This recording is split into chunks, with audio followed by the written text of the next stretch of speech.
So, but we have, see, what I love about step 3, let me say this too. We have prayer, meditation. We have Eastern, Western philosophies. It's all in this book. I'm telling you, all the philosophies I've ever read and the religions of all explained in this book.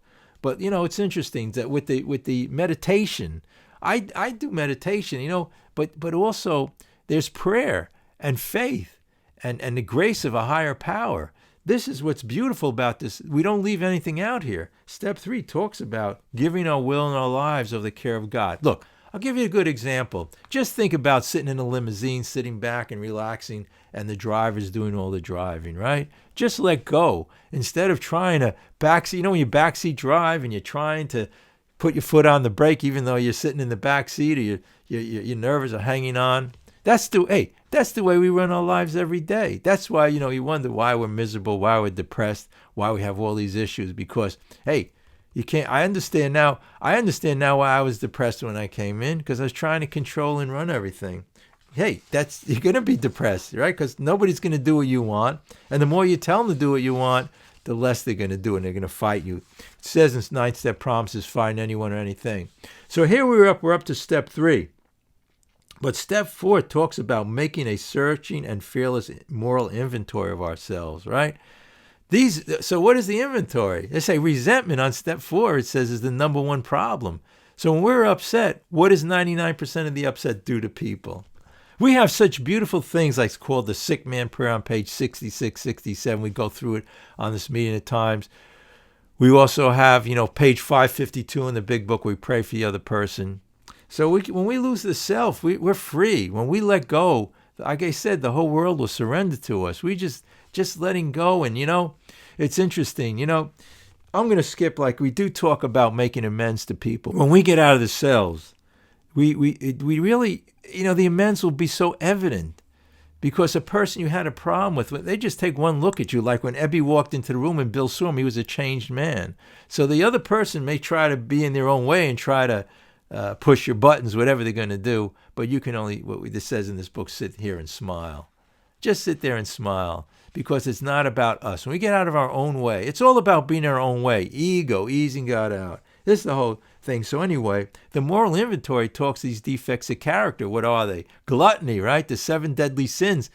Bill talks about them on page 48 in the 12 and 12. He says these are them. Pride, right? The main one is pride. Pride before the fall. So what this whole program is about, humility. What's humility?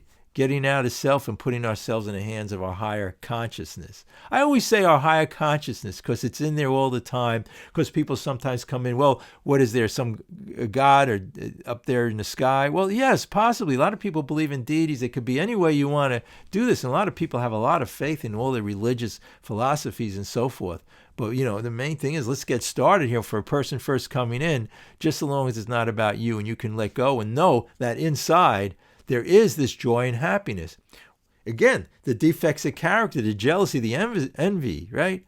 All of these things, the anger, it's all related to our relationship to people. So when it's not about us, when we lose the self and get humility and make it about this higher resource or higher consciousness or God of our understanding, and it's amazing how people have different religious affiliations and they just have this faith.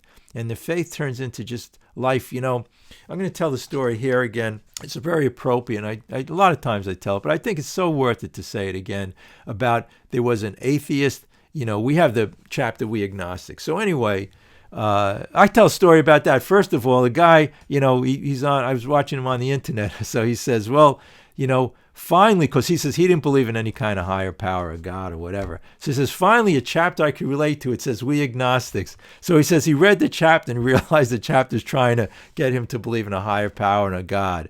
But anyway, so this actually segues into what I'm going to say next as far as that, because this is how it works. When the guy goes to a lecture, it's about debating an atheist and a guy who believes in God. So they're debating each other. So finally, they have the question and answer period. A guy comes up and says, look, since I took this higher power in my life, since everything, my God of my understanding, he says, and I've been reborn. It talks about on page 63, before the 3rd step prayer, it talks about being reborn. He says, when I had that change of thinking, my life got fantastic. Everything around me got great. I can understand and relate to it. And I see other people in the program. So the guy arguing with the guy who didn't believe in a higher power, God said to him, see, what more proof do you need? What more proof do we need? When we get out of self, we work these steps. Step 12 talks about that spiritual awakening. You don't need any more proof. You don't need to wait, I don't know how many years to do these steps. Because step 3 says just give it over, like this guy just decided, and he was reborn in thinking, became renewed. It's getting out of the old self. The old self is in Bill, right? What did Bill say about the old self? No words can tell of the loneliness and despair. He was in the self. He was trying to figure it out. I found the bitter morass of self-pity. The word self in there. Quicksand stretched all around me in all directions. A lot of us feel that way, right? But we have a way out. I met my match. I've been overwhelmed. Alcohol was my master. People are your master. What do you get resentful of people at work, people at home, your relatives, your mother-in-law. I mean, how many times I went to meetings, people go to the meeting, and by expressing their problem, they're making it more real. They realize there really is no problem. The problem is up here.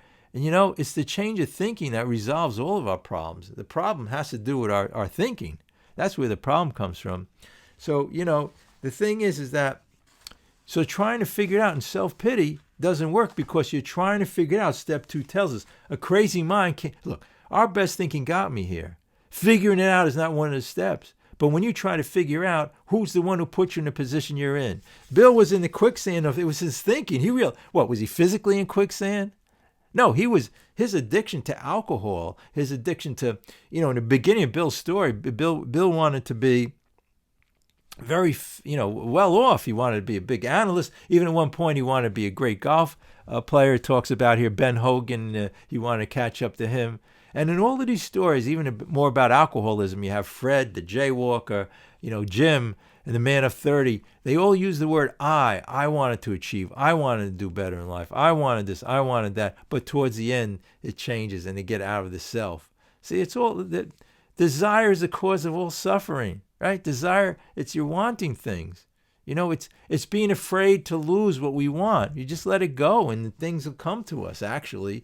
If you want people, I don't, a phrase I like too, I don't need people to like me, but I could be a likable person. I don't need to be wealthy, but maybe I'll be a wealthy person. I don't need to be successful, but maybe I'll be a successful person. It's the desire that causes the suffering. But it's interesting, in this program and working these steps, you become successful. And if you don't, you're happy with that too. The joy and happiness is in here. But because you're not afraid of the world anymore, you could go out, like I said, the salesman could go out and do 1,000 sales and everybody could say no. You could go, like I use an example, people want to go even to a meeting or some type of meeting, whether an AA, OA, or a work a meeting. They want people to like them. I say no. Go there with the attitude, nobody that likes you, they don't want you there, but sit down and be happy. It has nothing to do with the things outside of us, but we always make it that way. This is a defect